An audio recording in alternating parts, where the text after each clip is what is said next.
and we will be broadcast live through YouTube this morning, which we are now. So welcome again to the County Planning Committee taking place today on Tuesday the 3rd of October 2023. I'm Councillor George Richardson, Chair of the Committee, and I will be chairing today's meeting.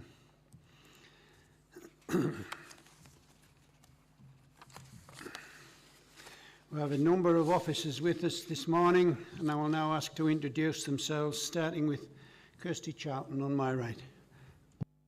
Kirsty Charlton, Committee Services. Neil Carter, I'm the solicitor to the committee. Stephen Reid, I'm the Planning Manager, Chair. Louisa Olivier, Senior Planning Officer. Chris Hill, Senior Planning Officer. David Battensby, Principal Engineer, Highway Development. Thank you. Have we any apologies for absence, Kirsty? Councillor John Higgins. Any substitute members? None. Any declarations of interest? Yes, Jim.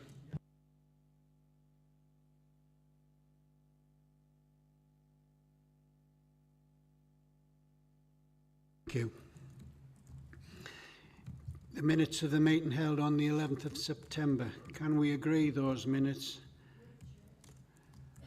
That's agreed then, thank you. We'll move straight on to the applications to be determined. It's at Unit 3 Hackworth Road, Northwest Industrial Estate, Peterlee. And Louisa will lead on this. Thank you.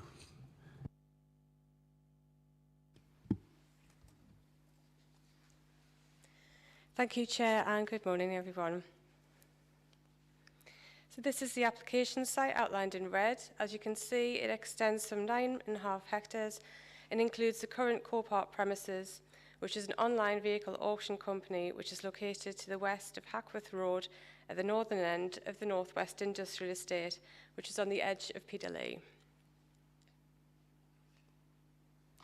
The aerial photo here shows the predominant part of the site is an agricultural field, and it has a public right-of-way running west to east through the site along the northern boundary. The field has hedgerow running along all boundaries. To the north is a field used as a solar farm. To the south lies further industrial premises used for car storage, repair and recycling, and an area subject to planning application under consideration for a waste premises, concrete block manufacturing and biomass plant. To the west is a further agricultural land, and to the east is a further parcel of land used for car storage. The site is accessed from Hackworth Road and industrial estate roadways, which connect to local roads and then to the A19 and the A1M. There are constraints applicable to the site in that it falls within a major hazard sites consultation zone and the Shotton Airfield and Peterlee drop zone safeguarding area. And that means it required consultation with the HSE and Shotton Airfield. A large part of the site is also best and most versatile agricultural land. So this slide shows photographs taken within the site, looking southeast towards the industrial estate and facing west towards neighbouring farmland.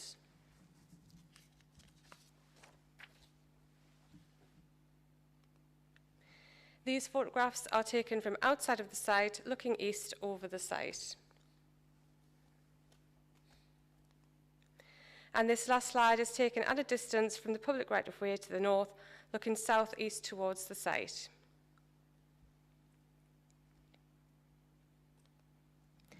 So this is the proposed site plan. The area for the proposed car storage is in the eastern part of the field, shaded grey, and this will include 8-metre high lighting columns and cameras.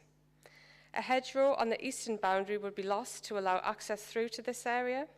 The western side of the field is to be planted up with scrub planting to provide a new edge and provide biodiversity on the site.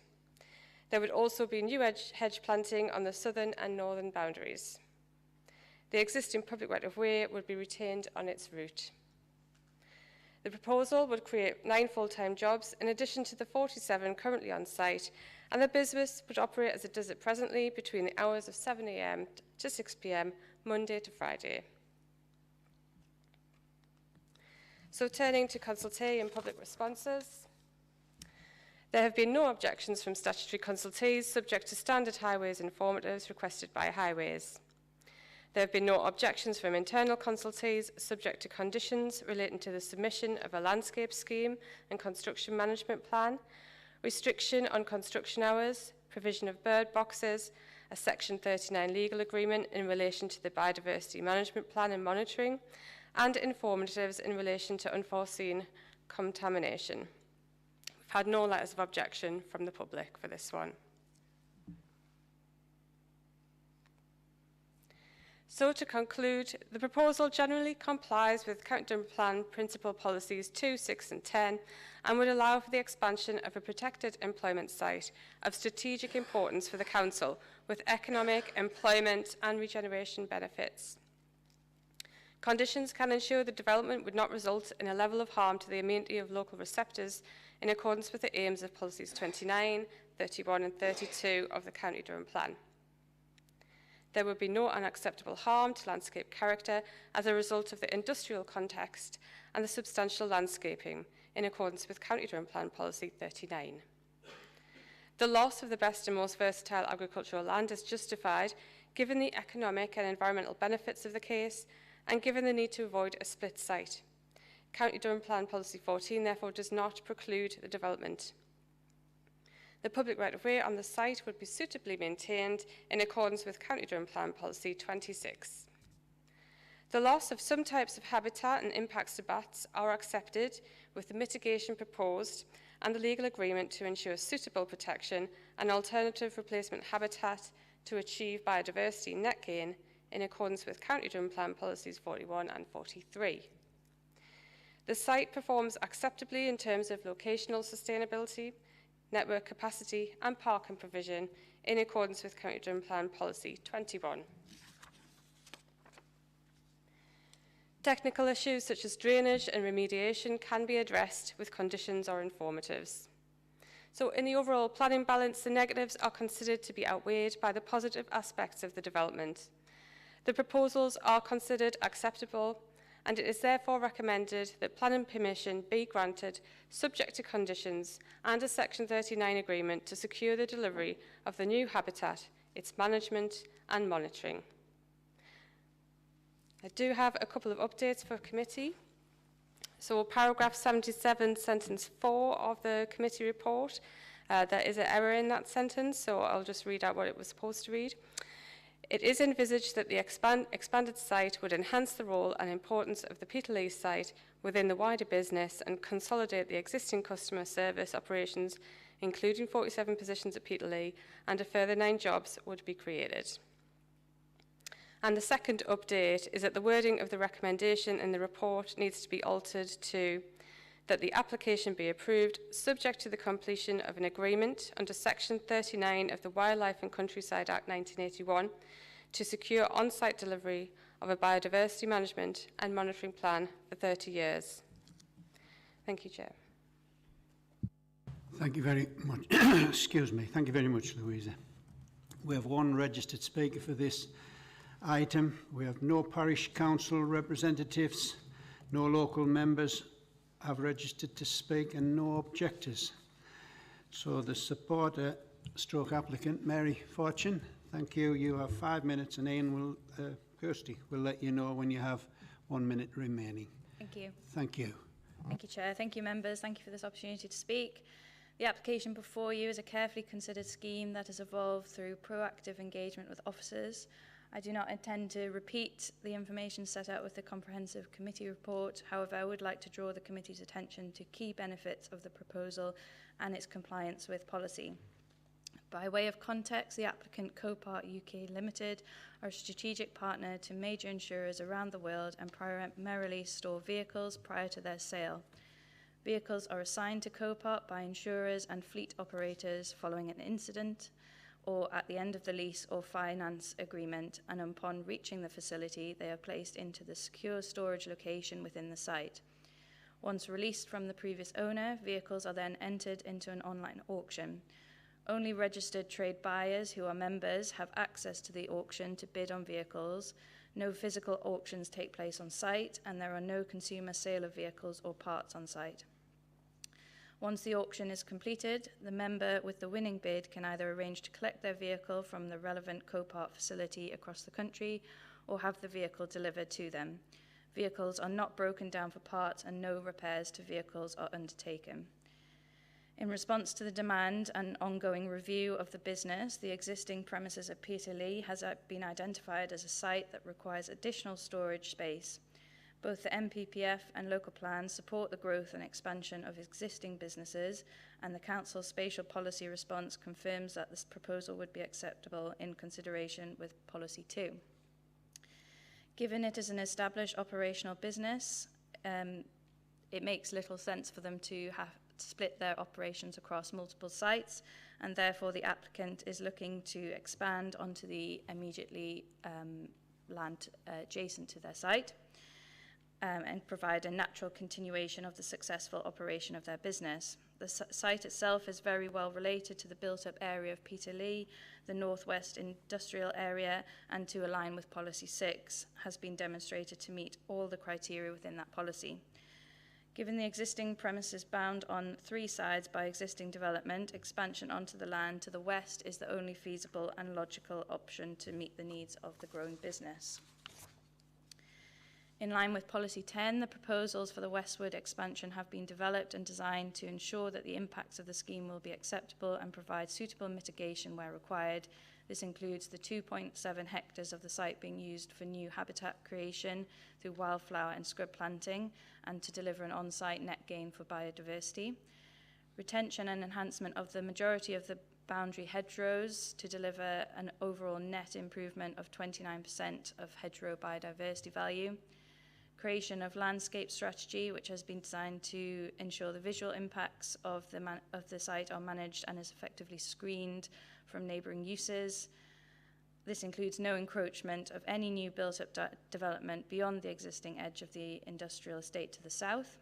The retention of the public right-of-way to the north and ensuring all new lighting is limited in height, downward facing, and there's no spill beyond the boundary of the site.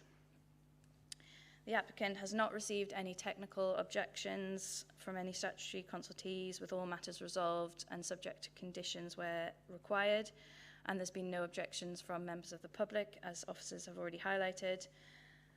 As highlighted in our submission and in the committee report, there are a number of planning benefits associated with the development. This includes enabling economic growth of a successful business on an existing employment site of a similar use, wider economic benefits to the Peterlee, County Durham area, creation of 9 new jobs, as well as the consolidation of existing Copart businesses, which currently employs 47 1 minute members remaining. of staff. Thank you.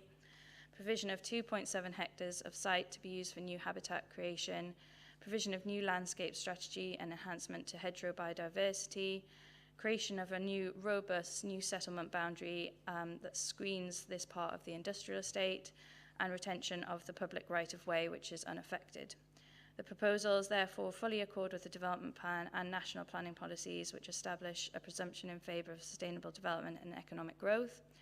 As such, we respectfully request that planning permission be granted and endorse the officer's recommendation. Thank you. Thank you, Mary. Louisa, do you wish to say anything further? Can I just ask from the chair, if this is an agricultural field, what has it currently been used for? So it was last used for broadbean crop rotation. I think there was photographs from back in June when it was being used for that. So that's an agricultural field. Yeah. Thank you. Do any members have any questions for Mary? Yes, Jonathan. Just a couple of things I guess I wanted to clarify. It seemed to me to be a fairly robust application, so I'm not suggesting I'm sort of pushing against it. But just to clarify, the location of the site, is it in the industrial area or the countryside? So it's not within the boundary of the industrial estate. So it's what we're saying, it's on the edge of the settlement. So it falls in the countryside for policy, policy 10 consideration, but it also has to come under policy 6 as well as an edge of settlement development. So it is in the countryside. And I guess my other area of concern, I mean, as I say, it's a very robust development, and I'm really pleased to see actually the percentage of area that's been created for biodiversity, but we also have a loss of biodiversity as well. And it's not necessarily just a like-for-like situation, especially with older hedgerows, which can't just be replaced by replanting because they take a long, long time to get established and mature. So, but I appreciate that that's been taken into consideration during the biodiversity net gain calculation. We don't generally get the detail, that's the thing. And so I note that there was loss of a hedge and there's quite a lot of lighting. So all of that sort of thing has impact on bats. So my question to you here is, could you perhaps give me a little bit more detail on the analysed impacts to bats in the area associated with that? And the third point is that we've justified the loss of agricultural land on the basis of the economic benefits that will be created by the application. I'd like to know a little bit more about how that judgment is made, because it seems to me to be, you know, is there a calculation or is it really just a matter of a person's judgment? Thanks, Chair. Can you answer that now, or Louisa, or do you want to wait till we get into the debate, which really that did stray into? No, it's fine. So in terms of the impacts to bats, the detail was submitted within the preliminary ecological assessment. So it's really in terms of sort of the foraging areas for bats, and really the impacts came from the lighting on the site, and that there could potentially be impacts, but within that there was mitigation detailed, you know, how to control the lighting within that survey, and that would be conditioned as part of this application. In terms of sort of the balance of loss of agricultural land versus economic development, I think you would see that the National Plan policy gives significant weight to applications that will improve economic development for areas, so it does have a significant weight, and that would outweigh the loss of the agricultural land, which is more of a balance really, and as we said in the report, County Durham Plan policy, it doesn't preclude the loss of agricultural land where there is economic benefits, so that's how I've weighed it up. Thank you. Is this a question, or Patricia, or are we're going into debate unless you've got a question for either the applicant or the officer? Okay, thank you. Go ahead. Thank you, Chair. Can you just clarify the bit that you're saying is countryside, or is that in the County Durham plan for that use, or because obviously the other part is already as is, yeah. It's not an allocated site in the County Durham plan, no. It's not? No. No, right, that's just wanted to clarify that, thank you. Yes, Alan. Yeah, thank you, George. And also just a question for Louisa is, and I'm guessing it has been, it's many years since I've been down to this industrial estate, but it is large and there were some large operators when I was last down there. I guess everything's been explored. There's no other options for an alternative industrial site to be used rather than eating into the sort of agricultural grade 1 land. So our policy officers weren't particularly concerned with this encroachment. Obviously there is allocated sites on the industrial estate, but they are a lot smaller than this parcel of land, so what they're proposing wouldn't actually fit on any of those other sites, and it would involve splitting up the site, which logistically wouldn't be ideal. The only other site as well is subject to the planning application for the waste at the moment as well, so you've got that one, and then you've got, I think, 3 other allocated sites, but none of them would be, you know, particularly suitable for this site, this use.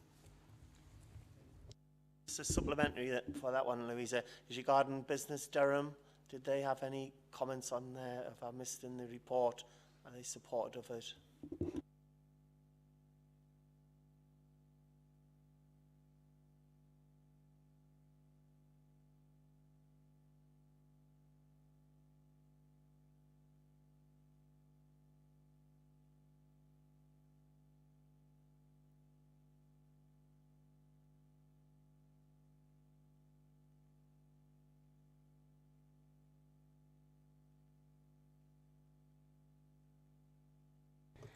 We haven't got any comments from Business Durham.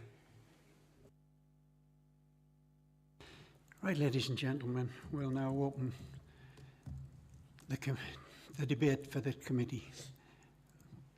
Who wants to go first? Simon. Thanks, Chair.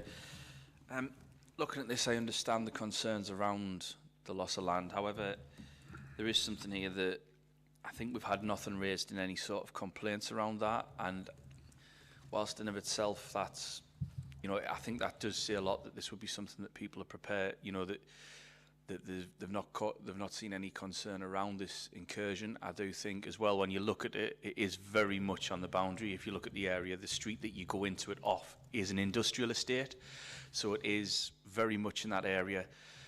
Given what's been said with the conditions, I'm more than happy to move the officer's recommendation.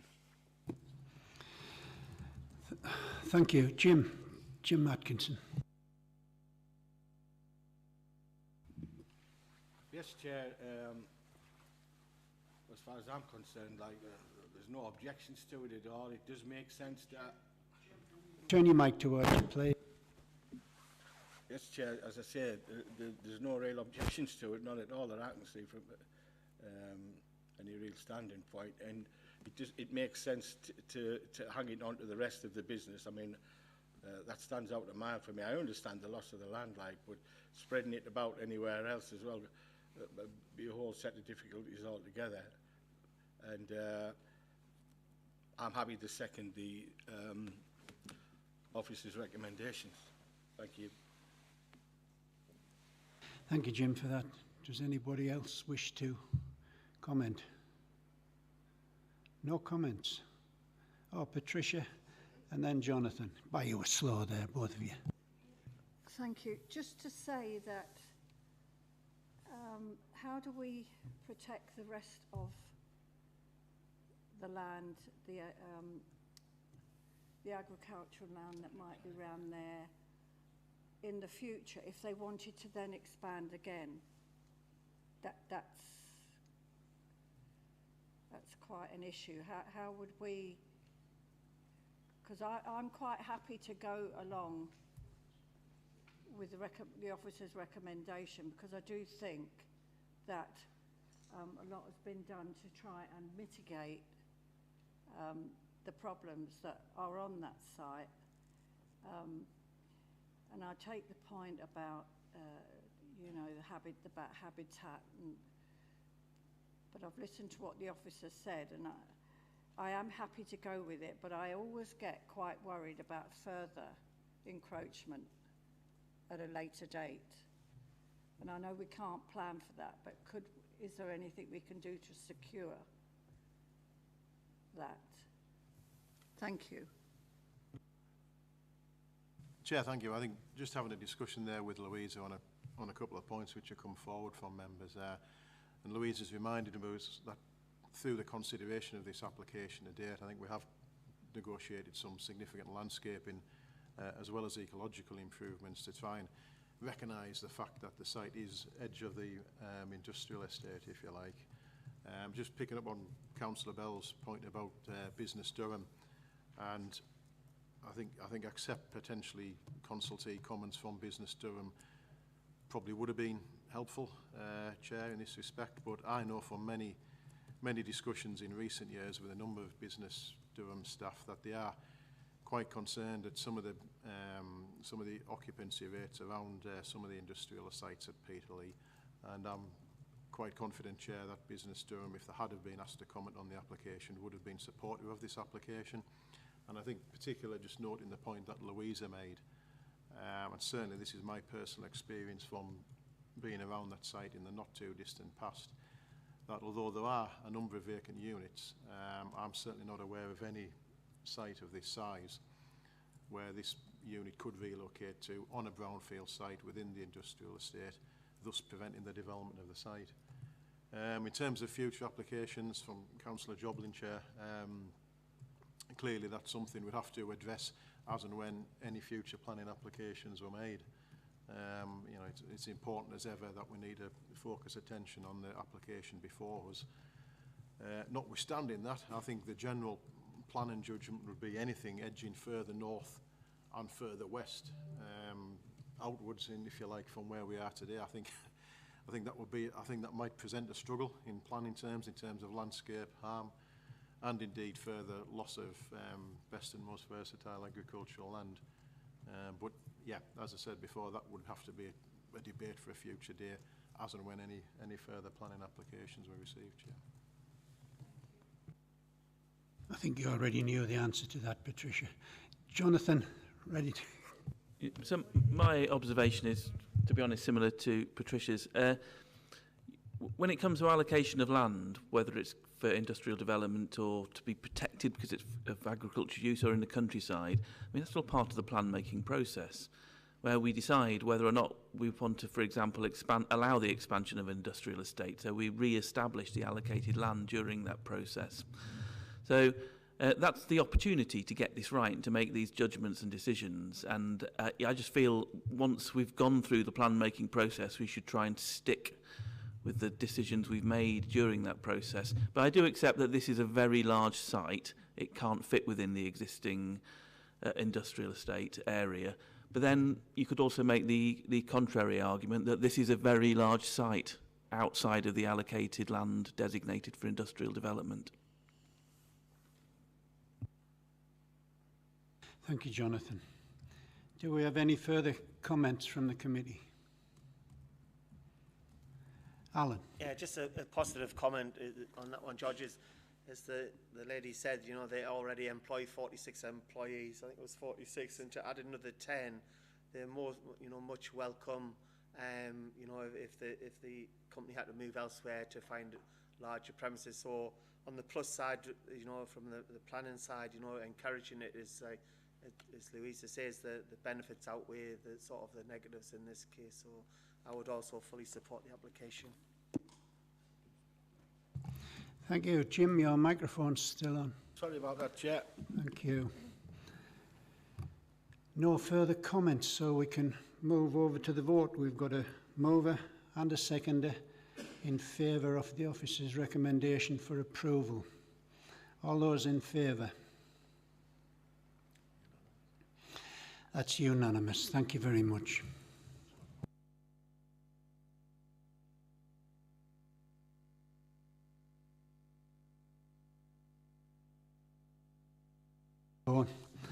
We'll now introduce the second application on today's agenda. It's at Woodham Academy, Washington Crescent, Newton Aycliffe. Demolition of existing school buildings and replacement with playing fields and landscaping. Now we have one registered speaker for this item, and she will take questions when the time comes. So it's over to Chris to present this application, please. Chris Shields. Thank you, Chairman. The committee will have seen this proposal before. Back in February, we gave approval for the new academy building on this site. If we look at the plan here, so this is the existing school buildings here, and what was approved back in February was the new build to replace it on the land to the northeast on this site. Now, we couldn't determine the demolition of the existing building back in February because we didn't have sufficient information in relation to bats at that time. Now, we've received those surveys after summer survey season. It did identify there is a single bat roost within the northern elevations of the building for a common pipistrelle in there. As part of that survey, mitigation work was recommended. And you'll see in the report there's conditions showing that mitigation must be carried out in advance of the demolition, which is scheduled for next year once the new build is handed over. That'll be around September time once demolition is to start. So as I said, this is where the site's located, the north of Woodham here. This is the aerial photograph showing the existing building. So this doesn't show the new building, but it is well advanced on this site here now. The access for the new construction is in here. The difference is, for this proposal, is that once the new building's complete on this site, demolition traffic would come out onto Neil Road to the south down here. This is the existing school entrance. Current construction traffic goes off to a different entrance to the side here. Instead, demolition traffic would go off further to the west along there. These are just some pictures of the school as it stands. It's a fairly typical collapsed construction. You can see it's looking fairly tired, 60s, 70s architecture. And finally, that's just the approved new school as it will look once it's finished. As I said, it's well under construction at the moment. So we've had no objections from statutory or internal consultees, subject to conditions where appropriate. We did have one letter of objection, but this was more in relation to operational school traffic rather than the demolition or construction. We did manage that as part of the previous approval. So the proposed demolition would assist in the delivery of the modern, efficient secondary school for Newton Aycliffe on a site currently used for education purposes by providing space for playing fields to mitigate the area occupied by the new school buildings. The development has been considered against relevant development plan policies and material considerations and has been found to be acceptable. There has been minor public interest of one letter of objection received, and concerns expressed have been taken into account and carefully balanced against the benefits of the scheme in terms of modern education provision. The proposed development is considered to broadly accord with relevant policies of the County Durham Plan, Great Aycliffe Neighbourhood Plan and relevant sections of the NPPF. And therefore recommend it be approved. Thank you. Thank you very much, Chris. We've got no parish council representatives registered to speak and no local members registered to speak, and there are no objectors to this application. As I mentioned earlier, Kate Limbert is in attendance to answer questions from the committee. At this point, do the committee have any questions that they would like Kate to answer? Oh yes, Isabella, you've got one. Yes, on 52, the issue raised in the objection letter relates to highway access and safety, particularly in relation to the school bus, as it's stated that this cannot access the site because of the tight corner from Washington Crescent to Wolseley Close. It's also stated that many people drive on the path due to congestion.